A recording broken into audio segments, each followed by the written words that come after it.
Let's go ahead and set up conversion tracking for our site. And I'll show you the different options that are available and kind of what they do and how to set them all up. So first, go to the Tools option in the menu at the top and go down to Conversions. And let's pop in here and take a look around. So this is what you see when you first start out because you haven't created any conversions. Once we click this button and create a conversion, this screen here will go away. So let's do that. Click the red button to create a conversion. And here there are 4 different types of conversions that you can track. First of all, you have website. So you can track purchases, form submissions, other actions on your website using this first option here. You can track app downloads or in-app actions using this second one, and that's not applicable for most advertisers, just the ones who have apps. You can track phone calls, and you can also import offline conversions into AdWords. And I'll talk about each of these in turn. So let's start with website, which is probably one that you'll definitely want to use for your account and for your website. So I'll select that option. First, you give it a name, and give it a name that you can easily recognize when you're looking in your reports later on and need to figure out which conversion is which. So for example, I'm going to call this contact form. I'm going to create it as if I was tracking contact form submissions on our website. So we'll click Done there. The next option is value, how much each conversion is worth to your business. And you've got a couple options here. So we could say that each time it happens, it has a specific dollar amount. So for example, if you're selling a course that's $40 and every time someone hits the thank you page, you know you just made $40, then you could put that dollar amount right here. If the value of the conversion action could vary, then you would go to this option here. You could set a default value, and then if you wanted to have the value dynamically update in AdWords depending upon, for example, what the dollar amount is shown on your website, then you could create some specialized tracking here. Now, the best way to accomplish e-commerce tracking, so tracking any kind of orders that have variable dollar amounts on your website, is to use Google Analytics, and then we can actually import that data into AdWords, and I'll show you how to do that in the near future. The third option is don't assign a value. And that's what we want in this case because there's no specific dollar amount associated with a contact form. So we'll click Done. And then you have an option. You can count every conversion or you can count one conversion. So here's what this means. So for example, it may not be valuable for you to know if someone submits a contact form 2 times because for the purposes of your tracking, just the fact that they send in one contact form, you know that that keyword drove a contact form submission.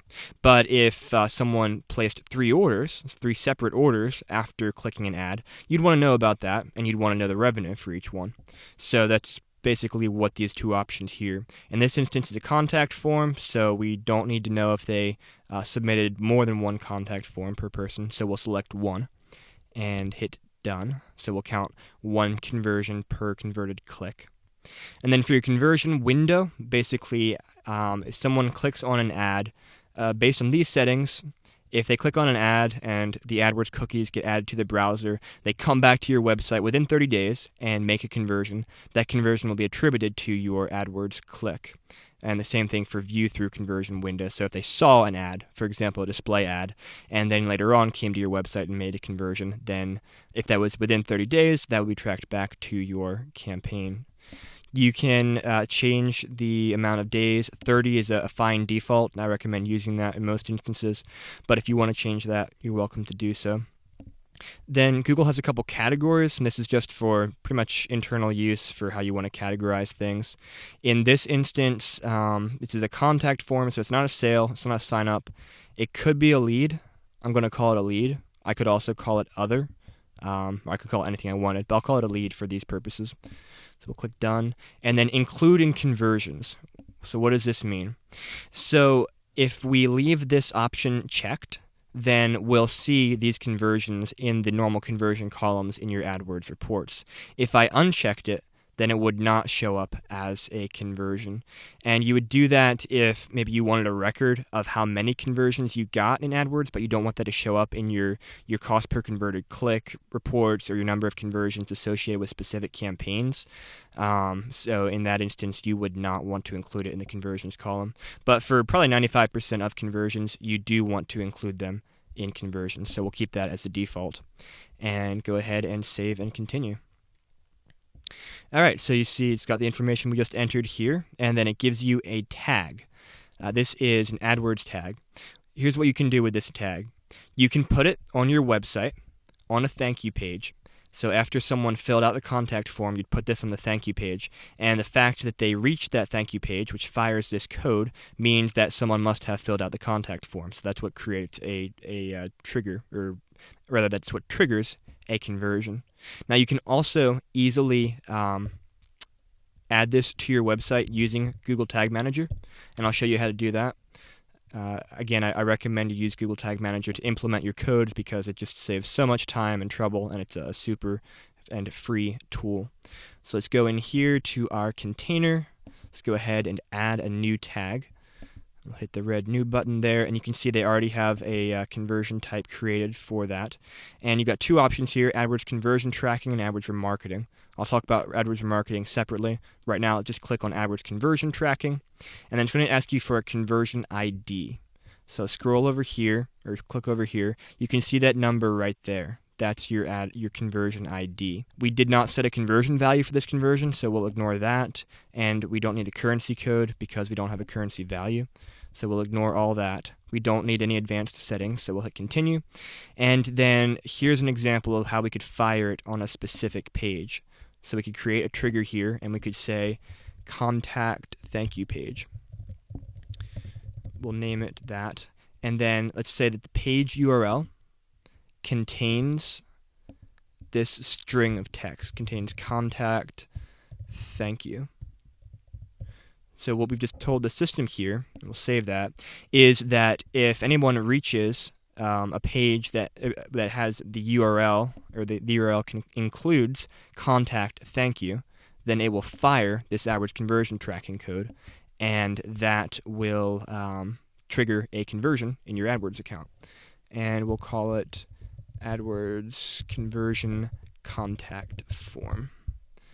And save that. So I'm just going to type some random numbers in there for right now. But you would copy over here in the code, you'd copy this Google conversion label, that right there, and put that into that field, and then save. All right. It's kind of hard to keep track of all the different peculiarities and specific things with tracking and Google's campaigns because they are constantly changing things on us. All right, so go ahead and click Done here in the conversion area, and Done again. And there we go. That's the name of the conversion right here. You've got some different information about it, and if we need to edit it, we could edit the name there, or we could click on that and edit the settings in here. So that's a website conversion. Now let's create another type of conversion. I'm not going to go into apps because that's not applicable to most small businesses. Phone calls is applicable to small businesses, so let's take a look here. The options here under phone calls are for people who call your call extension or your call-only ad, not specifically for calls on your website. That's the first option here. For calls on your website, Google does have an option where you can add Google's code to your website, and theoretically Google will track how many phone calls you receive from your AdWords campaigns. But sadly, it's not a good solution. It's really complicated to install, really challenging to make it work, and I just don't recommend that you use it because it's a it's a big pain, honestly. So that's why I'm not really talking much about that option here. And let's go ahead and create a call from ad using a call extension. Let's call it calls from ads. Hit done. Don't assign a value because we don't know what each phone call is worth. Call length, let's say if the call is over 30 seconds long, then it's a valid call, potentially valid call. We'll count one conversion per call.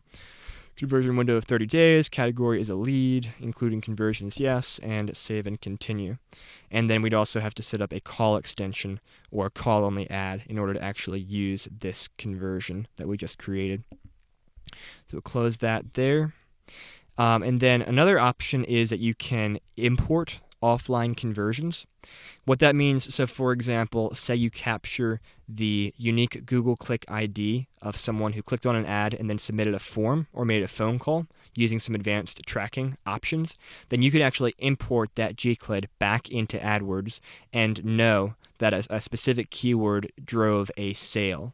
Not just a lead, but an actual sale. If you made that sale offline, for example, someone came to your physical location after submitting a form and completed a sale. It's a pretty advanced feature of AdWords, but it can be super helpful, and I use it a lot for many of our clients. If you want to learn more about it, just go to Google and type in offline. Let's try tracking offline conversions. And it will give you some pretty detailed instructions about how the process works and the code that you need to install on your website, which, by the way, you can use Google Tag Manager to install that code, and then how to import that information into AdWords. All right, so those are the conversions, those main types of conversions. Let's talk about Google Analytics for a second. You can see down here on the left, you could go to Google Analytics, and you can actually import goals from Google Analytics, which is super helpful. So for example, let's go to our Analytics account here and create a goal, and then we'll import that into AdWords. We'll go up to the Admin tab in Google Analytics, go to Goals, and let's create a new goal.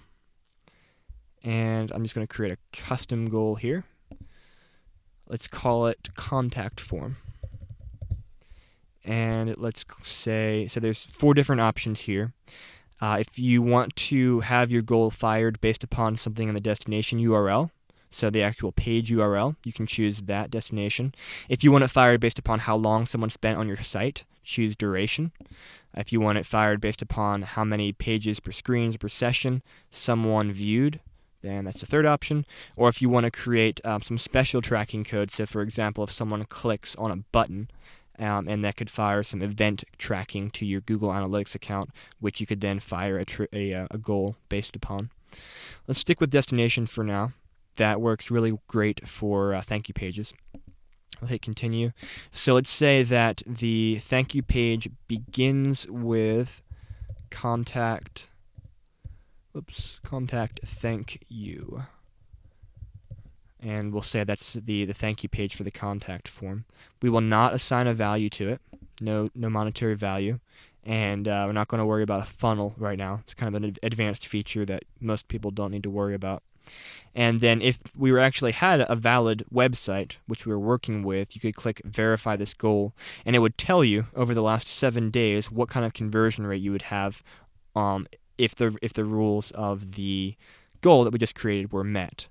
So it's a great way to figure out if you set up your goal correctly, because it would tell you, if no one had visited this page, it would say a 0%. Or if some people had visited that page in the last 7 days, it would tell you whatever percent conversion rate that is based upon how many overall visitors you had to your site. So let's go ahead and save that goal. And you can see that shows up now in Google Analytics. Let's go back to AdWords and refresh here. And let's see how quickly it recognizes that goal. There we go. It's pretty much real time. So you can see that it will recognize in AdWords any goals in a linked Google Analytics account. And then if we wanted to import this into AdWords, we would hit that check mark and just click import. And we could choose whatever settings we wanted here and import the goals. Don't assign a conversion value here. Done. Import goals, and boom. Now you can see here in our list of conversions, contact form, all website data. That's pulling from analytics. Now we wouldn't want to have both a contact form tracked in AdWords and in analytics, because then we'd be tracking conversions twice in AdWords, and it would give you misleading data. So if we wanted to delete one of these conversions, you just click on this option here and hit removed, and there you can see it's removed. And then you could go up here and only look at all enabled conversion actions, and it would show you all the enabled conversion actions. Now, a question that a lot of advertisers have is, should I track everything in Google Analytics or should I track everything in AdWords? And my rule of thumb is to use both in most instances, because a couple of reasons there. First of all, they track things a little bit differently, so it can help to have just kind of two different perspectives on how many conversions you got. Also, it can be really helpful if either AdWords or Google Analytics stops working, or if the conversion tracking stops working for a while. Then first of all, you don't lose all of your data, and second of all, if you're using both Analytics and AdWords to track separately, then you can easily spot when one stops working, because the other will keep tracking conversions. The one major exception to that is e-commerce tracking. It's much easier to set up e-commerce tracking if you use Google Analytics to do so, and then you can just import that into AdWords, and that makes life pretty easy. To set up e-commerce tracking is a bit advanced. You'll want some help from a developer to do that, and I'll show you how to get started on that. Go here under reporting, go down on the left here to conversions, go to e-commerce, hit overview, and because it hasn't been turned on, it gives you this view here, and then you could click on learn more and find instructions on how to get started in installing the e-commerce tracking on your website. And one thing that I help a lot of clients with, the agency I work for, is kind of orchestrating getting this code installed on their website and helping their developer figure out how to make that happen. So that is, I think, a pretty good overview of how to set up AdWords conversion tracking. You can either use Google Tag Manager to do it, or you can grab the code, which is right here for this particular one. You could copy it and then just paste it into whatever content management system you're using, or just the back end of whatever website you are using. And that is it.